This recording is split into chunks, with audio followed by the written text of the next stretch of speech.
568 pounds. That is what Harley Davidson says the Pan America 1250 Special weighs when it's ready to ride. That, of course, doesn't include any aftermarket accessories, any luggage, just ready to roll. 568 pounds.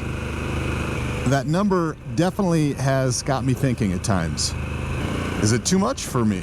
Is the weight simply too much?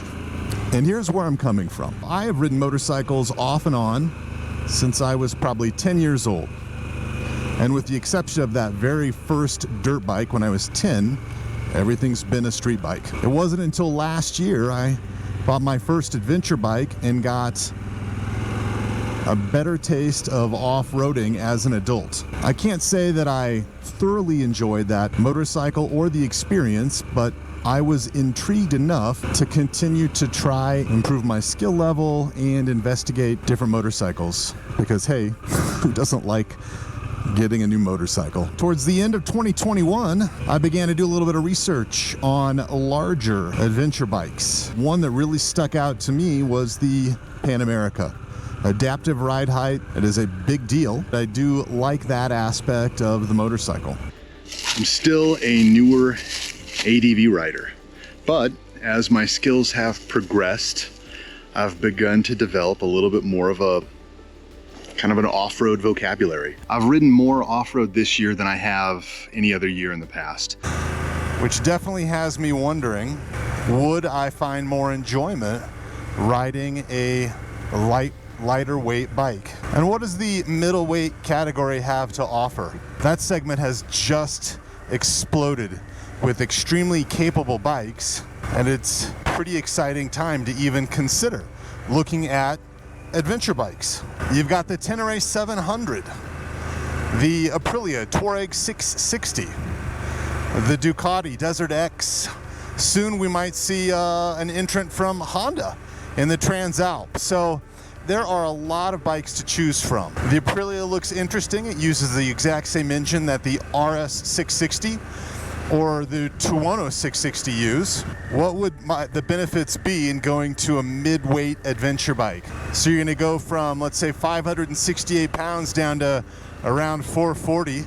From a capability standpoint, if I'm not riding two up and I've just got luggage and bags, I guess I'm less concerned about overall performance. I love the Pan America's Revolution Max engine, but I also only tap into parts of it from time to time. Top speed is really of no concern to me. With off-road 2080 tires on, it's not like I'm going to be ripping up the pavement in any situation anyway. So what do I want from an adventure motorcycle? Well, I know I'm going to be riding a one-up. I'm going to be exploring more backcountry discovery routes, and along with that, I'm going to be moto camping. So I need to be able to carry a decent amount of luggage. I know that I'm going to need a bike that's going to be comfortable at interstate and highway speeds. Lastly, do I consider going all the way back down to a lightweight adventure bike?